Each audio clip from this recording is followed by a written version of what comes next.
Kenapa kalian belum mati? Tak usah bertanya lagi. Kami semua adalah dewa, tak bisa mati semudah itu.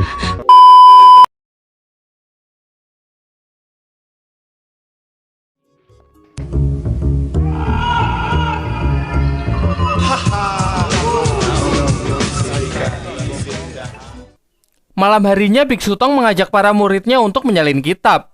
Menurutnya, seluruh orang di kerajaan wanita tidak jahat, hanya saja belum mendapatkan pencerahan. Oleh karena itu, besok ia berniat untuk menggelar ceramah agama di alun-alun dan membagikan kitab-kitab. Karena lelah menyalin kitab berlembar-lembar, Patke pun beralasan pergi ke toilet. Tapi saat mau keluar, ia dihampiri oleh Jenderal Fehung yang langsung membuka seluruh pakaiannya karena ingin menunjukkan tato di punggung yang menjadi kebanggaannya. Jangan macam-macam ya. Aku tak bisa main hantam begitu. Pakai kembali pakaianmu. Tolong, guru, tolong aku guru. Ada guru, apa? Guru, dia ingin menodaiku guru. Bagus Lihat, kalian semua ada di sini. Kemudian ia menjelaskan, tato yang bertuliskan mengabdi pada negara sudah dituliskan pada seluruh garis keturunannya sebagai perlambang cinta tanah air. Mereka bersumpah jika itu demi bangsa, bahkan nyawa pun sanggup ia korbankan. Lalu dengan nada tinggi ia pun menyuruh rombongan Biksu Tong untuk segera meninggalkan negeri ini karena menganggap mereka ini adalah tiang bencana. Sebenarnya di sini Jenderal Fehung hanya salah paham dengan menganggap kalau Biksu Tong ini menginginkan tahta kerajaan. Mendengar hal itu, Biksu Tong pun mencoba meluruskannya. Ia hanya kebetulan lewat di tempat ini dan tidak berniat untuk tinggal di sini, apalagi sampai untuk menguasai kerajaan. Sebenarnya besok hanya berniat untuk menggelar ceramah agama demi memberikan pencerahan kepada seluruh orang di kerajaan wanita yang menganggap pria adalah makhluk yang aneh. Setelah mendengar itu, Jenderal Fehung pun merasa cukup lega, akhirnya bersedia meninggalkan mereka. Sementara itu, kabar mengenai Biksu Tong yang akan mengadakan ceramah menyebar dengan cepat dari satu mulut ke mulut yang lain. Sebenarnya rakyat bukan ingin mendengar ajaran Buddha, melainkan hanya ingin melihat sosok laki-laki yang asing bagi mereka. Pada awalnya dengan penuh percaya diri, rombongan Biksu Tong naik ke atas mimbar untuk memberikan pencerahan. Namun di luar dugaan, ceramah itu berjalan dengan sangat kacau karena kelakuan orang-orang yang sangat anarkis. Mereka saling berdesak-desakan sampai mimbar pun hancur dibuatnya. Dan yang lebih parahnya lagi, akibat desak-desakan itu menimbulkan korban jiwa. Ceramah yang harusnya memberikan pencerahan malah berubah menjadi bencana. Malam harinya lagi mereka hanya bisa kecewa akibat kejadian tadi siang. Sun Gokong dan Patke pun mengusulkan untuk pergi meninggalkan tempat ini malam ini juga. Namun tiba-tiba ada benda asing yang dilempar dari luar. Benda apa ini, Kak? Oh, dinamit aktif. Sebuah bom yang langsung meledakkan tempat itu. Ternyata itu adalah ulah dari Jenderal Fehung. Karena acara siang tadi, ia pun semakin yakin kalau mereka ini adalah sumber bencana. Tentu ia sadar konsekuensi dari perbuatannya ini. Sesaat setelah bom itu meledak, ia pun meminum sebuah racun untuk bunuh diri. Karena hukuman yang pasti didapat dari menentang seorang kaisar adalah hukuman mati. Namun ia tidak menyesal sedikit pun, karena sekali lagi ini semua adalah demi bangsa dan negara. Aduh adik, kau ini bagaimana? Sudah kukatakan ini adalah dinamit pasif. Kenapa kau tetap memegangnya, ha? Aku tahu ini dinamit pasif, tapi Kak Gokong tidak menjelaskan apa itu dinamit pasif pada Aku kita. tidak bilang itu dinamit pasif. Aku bilang itu Apa dinamit kamu? aktif, bukan dinamit pasif. Kenapa kalian belum mati? Sesaat setelah racun itu ia minum, ternyata rombongan Biksu Tong masih hidup dan terlihat baik-baik saja. Bagaimanapun juga mereka ini adalah dewa. Tentu saja ledakan itu bukan apa-apa bagi mereka. Dibawalah Jenderal Fehung untuk mengobati racun yang telah ia telan. Namun sayangnya hal itu sudah terlambat dan kini ia hanya bisa menunggu keajaiban. Wuching dan Patke yang merasa iba ingat kalau kakaknya amat akrab dengan Raja Akhirat. Ia pun memintanya untuk bernegosiasi. Pada awalnya Sun Gokong menolak karena itu tentu tidak semudah kedengarannya. Tetapi karena Biksu Tong juga memohon, akhirnya Sun Gokong pun menawarkan solusi yang lain, yaitu dengan menemui Dewa Taisang untuk meminjam kapsul pengembali arwah. Setibanya di Kayangan, Dewa Taisang tidak ada di kediamannya. Di sana hanya ada muridnya bernama Pingguan. Ya biasalah, Gokong pun mengacau ke sana kemari yang membuat Pingguan merasa sangat kesal. Selang beberapa waktu Dewa Taisang pun datang dan memperkenalkan Pingguan dengan sang kerasakti yang sangat dihormati oleh para dewa. Sun Gokong pun langsung menyampaikan tujuannya, yaitu hanya untuk meminjam pil pengembali arwah. Lalu ia langsung pergi setelah mendapatkan apa yang ia cari. Setelah itu Dewa Taisang memarahi Pingguan karena sudah tidak sopan kepada kerasakti yang bahkan Kaisar Langit pun memandangnya.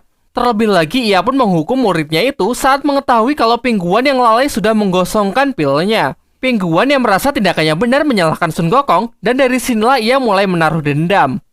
Sementara itu, setelah memakan kapsul pengembali roh, tubuh Jenderal Fehung tidak bereaksi apapun. Sun Gokong lalu menjelaskan bahwa pil itu baru akan bekerja setelah mendapatkan hawa suci. Dan di antara mereka, Biksu Tonglah yang memilikinya, sehingga mau tidak mau, ia harus memberikan hawa suci itu melalui mulut. Dan benar saja, Jenderal Fehung pun langsung siuman. Amarah yang sebelumnya meledak-ledak pun menghilang setelah mengetahui kebaikan hati Biksu Tong yang telah menyelamatkan nyawanya. Terlebih lagi, rasanya ia telah jatuh hati kepada Biksu Tong. Besoknya, rombongan Biksu Tong pun pergi menemui Kaisar untuk berpamitan karena harus segera pergi untuk melanjutkan perjalanan. Kaisar yang bersikeras tetap melarangnya, akhirnya membuat Sun Gokong pun turun tangan. Tanpa berita Kaisar, siapapun tidak boleh pergi. Gebuk mereka. Yo, pasukan wanita, siap takut. Setelah cukup jauh berjalan, akhirnya tibalah mereka di perbatasan. Mereka pun sekarang bisa beristirahat dengan tenang karena sudah berhasil keluar dari kerajaan wanita. Namun setelah melepas dahaga menggunakan air sungai, mereka semua pun mengeluh sakit perut. Selang beberapa waktu datanglah Kaisar beserta pasukannya untuk menjemput mereka. Kemudian ia menjelaskan bahwa sakit perut yang mereka alami diakibatkan air yang telah mereka konsumsi. Ternyata air itu berasal dari mata air ibu dan anak yang jika diminum akan membuat mereka menjadi hamil. Tentu ini semua adalah akal licik Kaisar supaya mereka tetap tinggal. Bahkan tugu perbatasan yang mereka lihat sebelumnya adalah palsu, yang berarti mereka masih berada di kerajaan wanita. Tidak heran melihat perut mereka yang tiba-tiba membesar karena dengan air itu hanya dibutuhkan waktu 9 hari untuk melahirkan. Dengan terpaksa, akhirnya mereka pun menunda perjalanan dan kembali ke istana untuk memikirkan rencana selanjutnya. Di sisi lain, Jenderal Fehung yang telah jatuh hati kepada Biksu Tong merasa sangat gembira setelah mengetahui mereka telah kembali. Kaisar dan Tuan Putri mengusulkan agar mereka membatalkan perjalanan dan menetap di kerajaan untuk merawat bayinya. Tentu Gokong menolak, kemudian ia mulai berpikir kalau ada mata air pembuat kandungan, pasti ada mata air penggugur kandungan. Lantas ia pun meminta kepada Jenderal Fehung untuk mengantarnya ke sana. Jenderal Fehung yang kini berharap Biksu Tong tetap tinggal, segera menghubungi anak buahnya agar mengeringkan mata air penggugur kandungan. Singkat cerita, diantarlah mereka berempat ke tempat yang dimaksud. Sembari mengulur waktu, Jenderal Fehung pun memilih jalan memutar agar memakan waktu lebih lama. Dan benar saja, setelah cukup lama berjalan, akhirnya mereka pun telah tiba, namun mata airnya kini telah benar-benar kering. Mustahil, beberapa bulan lalu airnya masih ada. Jelas ini adalah ulah dari Jenderal Fehung yang kini tidak membiarkan mereka pergi. Aku tidak mau melahirkan anak. Sun Gokong pun lalu memutar otaknya lagi dan mendapatkan ide untuk meminta obat kepada Dewa Taisang. Namun kebetulan hari ini bertepatan dengan perayaan ulang tahun dari Kaisar Langit yang digelar di kediaman Dewa Taisang. Dengan sangat terpaksa, Gokong pun memutuskan urat malunya dan menceritakan secara lengkap masalah yang tengah ia hadapi. Aku Sun Gokong sang sakti tidak pernah takut pada siapapun juga. Kalian semua, dengarkan aku. Mau mengejek silakan saja, tapi aku tidak peduli. Namun Pingguan yang masih merasa kesal, bukannya memberikan obat penggugur kandungan, ia malah memberinya obat penguat kandungan. Jika kalian ingin menguatkan kandungan, kami punya obatnya. Kak Gokong. Setelah itu, ia pun segera kembali ke kayangan. Menindak kesalahan Pingguan sebelumnya, Dewa Taisang pun kini mengusirnya dengan mengatakan tidak sanggup lagi mendidiknya. Aku tidak sanggup mendidik siluman kerbau seperti kau. Cari guru yang lain.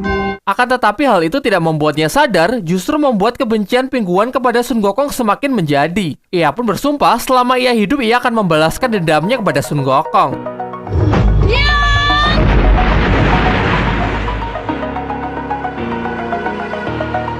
Over the edge, feel like I'm floating through the air. The pain I felt is paid for, all is said and done. Oh, I am restricted, fixed upon the web. I need to kick the habit that my mind is breathing in. Break out, I've got to see. Spent all my life holding all of it closely. I played it innocent, a feel of discontent. I'm finally facing it